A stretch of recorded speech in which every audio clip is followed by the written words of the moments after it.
태평양 한가운데 섬이 있었습니다. 그 섬에는 오래전부터 특이한 풍습이 전해지고 있었습니다. 항해를 하던 사람이 풍랑을 만나 그 섬으로 표류해 오면 원주민들은 바깥 세상의 소식을 알기 위해 그 사람을 1년 동안 섬의 왕으로 추대했습니다. 그리고 1년이 되는 날이면 그 사람이 왔던 모습 그대로 떠나게 했습니다. 어느 날 그 섬에 표류자 한 사람이 쓰러져 있었습니다. 그를 발견한 원주민들이 우르르 나가 그를 맞았습니다. 그리고 그의 옷을 갈아입히고 그가 타고 온 나무 판자와 옷은 보관해 두었습니다. 이 섬에 오신 것을 환영합니다. 이제 오늘부터 1년 동안 당신은 이곳의 왕입니다. 무슨 일이든 할 수 있고 무슨 일이든 시킬 수 있습니다. 그러나 한 가지 기억해야 될 사실은 내년 오늘이 되면 당신은 이 섬에 왔던 모습 그대로 떠나야 한다는 겁니다. 저 혹시 나보다 먼저 이 섬에 왔던 사람이 있나요? 2명이 있었습니다. 그들은 어떻게 살다 갔습니까? 첫 번째 사람은 오자마자 집을 짓게 했습니다. 저기 보이는 큰 집이 그 집인데 집을 다 짓고 나자 우리 섬에 있는 보물이란 보물은 다 끌어모으라고 하더군요. 그리고 1년 후에는 원래 타고 왔던 나무 판자를 타고 가다가 얼마 못 가서 빠져 죽었습니다. 그럼 두 번째 사람은? 두 번째 사람은 첫 번째 사람의 이야기를 들으며 그 집과 보물을 보더니 이렇게 말하더군요. 멍청한 놈, 즐기지도 못하고 저런 집이나 짓다가 죽은 거 아니야? 나라면 실컷 먹고 즐기겠어. 라고 하더군요. 그러더니 온 섬의 음식이란 음식은 죄다 가져오라고 했습니다. 음식뿐만 아니라 몸에 좋은 약초까지 가져오라고 했죠. 그렇게 먹으니 살이 정말 많이 쪘었죠. 그리고 섬에 젊고 예쁜 여자들을 불러서 노래하고 춤추게 했습니다.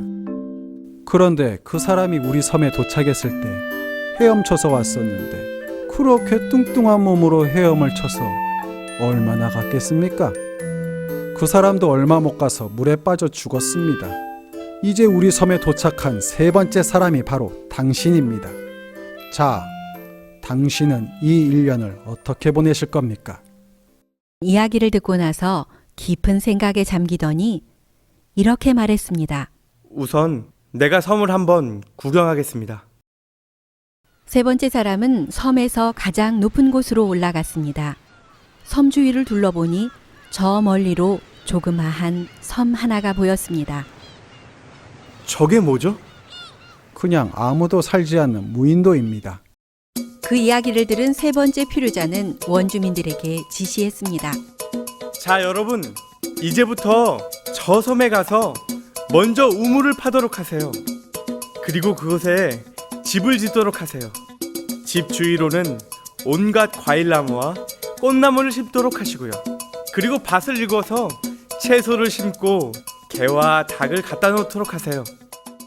왕이 된 그는 1년 동안 원주민들에게 부지런히 이런저런 일을 시켰습니다.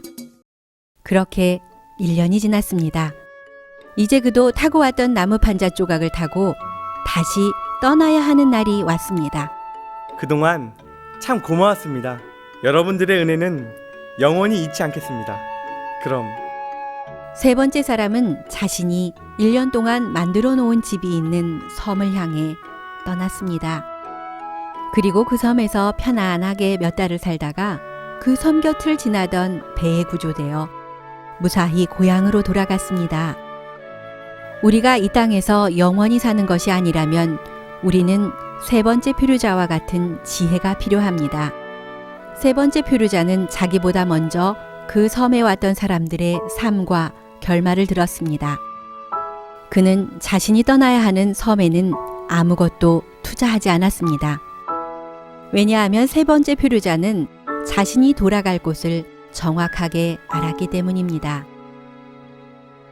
저가 모태에서 벌거벗고 나왔은즉 그 나온 대로 돌아가고 수고하여 얻은 것을 아무것도 손에 가지고 가지 못하리니 이것도 폐단이라.